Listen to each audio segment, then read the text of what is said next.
I'm going to talk about the burning and respond to one of the burning questions which people are having, especially those who are willing to and aspiring to write IELTS, is that should I write IELTS in 2021 or not? That's a burning question which the IELTS aspirants are having in the current pandemic situation, and keeping in view what has come across to them through the news from the Canadian immigration website, as well as from the Prime Minister of Canada and his statement, which was released a couple of days ago. So, this vlog would help the aspirants of IELTS to understand if somehow or the other their plans are going to get affected in this year or not. So, do take a look at this entire video, and there's a lot more for you to learn and understand and continue your journey as well. So do keep on watching. My name is Mohammad Abdul Aleem, and I am a British Council certified trainer for IELTS. I've been training people for IELTS for almost 5 years now, and I've trained hundreds of people for IELTS and thousands of people for ESL, and I've helped them improve their English proficiency levels as well as their IELTS skill set.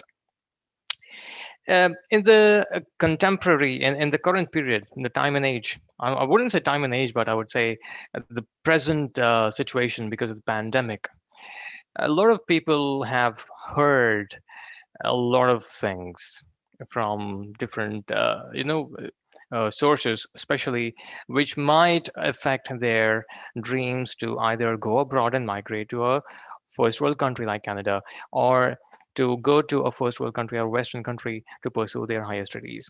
I'm talking about those who are willing to write IELTS, academic or general.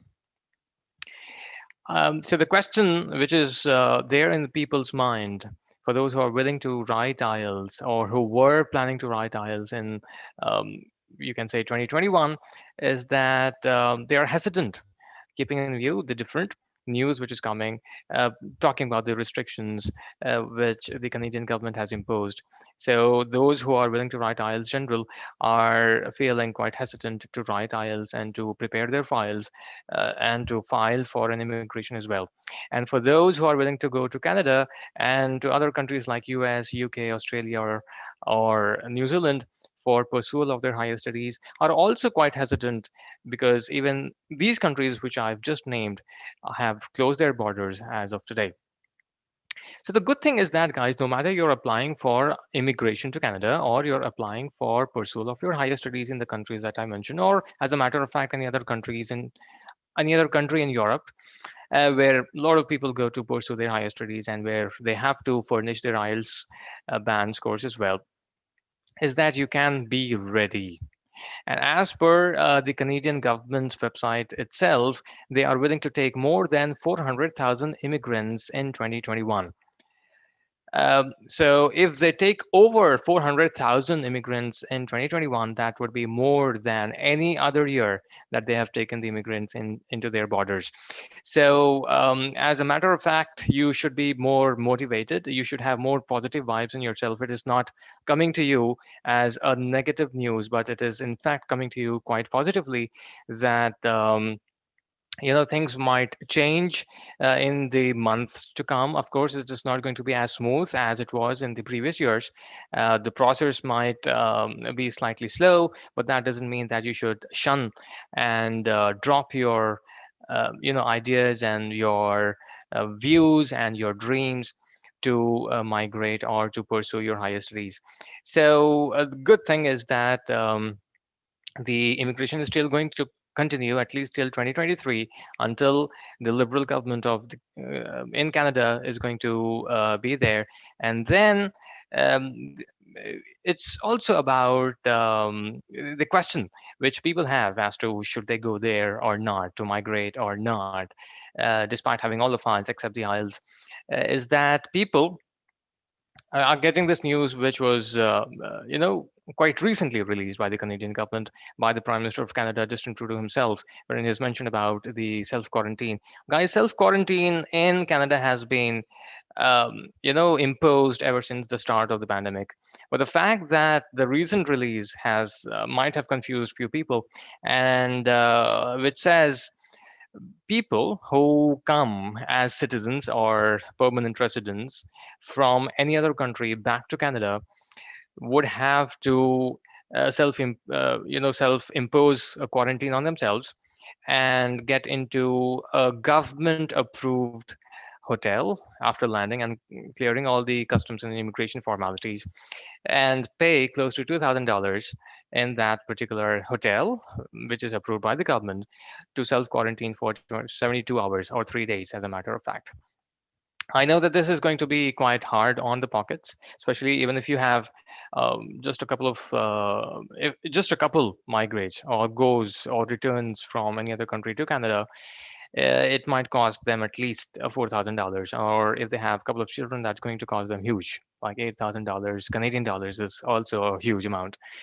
So that can be something which can hurt you quite hard onto your pocket, but that is again quite temporarily, guys. It is not going to be prevalent for many, many months to come. So at the end of the day, my target or my focus or the audience for this particular video are those who are willing to write or who are planning to write IELTS to pursue their immigration dreams, is that you guys should be ready. You all know, I'm sure, that the IELTS scores are valid for 2 years. So if you write IELTS today, that's going to be 3rd of February 2021. It would be valid till the 2nd of February 2023. So by that time, obviously, the restrictions would not be as they are right now, because the restriction is because it's only because of the lack of medication. I wouldn't say the lack of medication. The medication has been found and it has been, um, tested. And the fact that if you just read the, I think the Times report or the Economist, I think Times or Economist, I'm not very sure, but they've just released this article very recently, or 2 or 3 days ago, or maybe one day ago, which mentions how much time can a particular country throughout the world can take in order to complete the vaccination throughout their within their borders. And as for that, I'm not very sure, but this is subject to verification. But I think it mentioned that the US would complete its vaccination, vaccinating its entire population within its borders by mid or end of 2021, this year itself.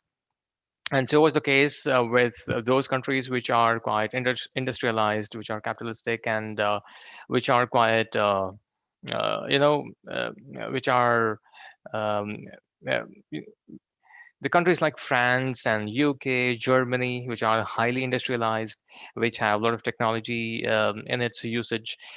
So they might also complete the vaccination procedure within its borders within 2021, by the end of 2021 itself. However, if you take a look at other countries, they might take by the end of 2022 or at the start of 2023. So this was the report, but that was not, fortunately, those countries where people usually wish to go and travel and pursue their higher studies or to migrate, right? So that is something which you guys should be feeling happy about. Let me also talk about those people who are willing to write and prepare for IELTS academic to pursue higher studies abroad. So similar things get applied to them as well. The pandemic is not going to, be prevalent. The vaccination is out. People are getting vaccinated, and then the restrictions would not be forever, right? And the fact that your IELTS course would be valid for 2 years, it's very important that you prepare yourself, you write IELTS, and you keep your, um, you know, the scorecard ready, so that runs the borders of the country that you are willing to go and pursue your education, you should be ready to apply right away. That's one point. There's one negative aspect for IELTS academic, guys, is that right away, if you wish to get going, obviously it is very difficult because a lot of students are still pursuing their studies online. For example, one of my students from China, I think she had already applied. She had written IELTS. She had already applied for one of the universities in the USA, and then I think the start of her academic year was in January this year. Somehow, not somehow, because of the pandemic itself, she couldn't fly, and she said that she is pursuing her studies online while being at home in China itself. So yeah, that can be one of the negatives or cons for those who were quite interested, were psychologically ready to get going, starting a new life and academic as well as personal life in a new country. Of course, you would have a lot of dreams to pursue, which I very much understand. So this can be something which can be a negative, which can have a negative impact on your dreams, but that doesn't mean that you should shun your dreams to write IELTS and to pursue your career and to study abroad, because it is not going to be forever, right? So these are the couple of aspects which I wanted to mention for those who are willing to write IELTS, academic as well as general. Should you need any expert advice, should you have any questions, feel free to comment down below. I take a look at each and every comment and would try to respond to the best of my knowledge and abilities. And apart from that, if you wish to get trained by me on IELTS, feel free to register your details. Again, the description would be given down below for this video, and register your details, and I'll get back to you with complete information for the training via an email. Thank you so much, guys, for watching this video. Feel free, as I mentioned, to ask me any question, and then I'll be at your service, would be trying to help you as much as I can. Take great care until the next video I meet with you. Take great care of yourself. Bye bye.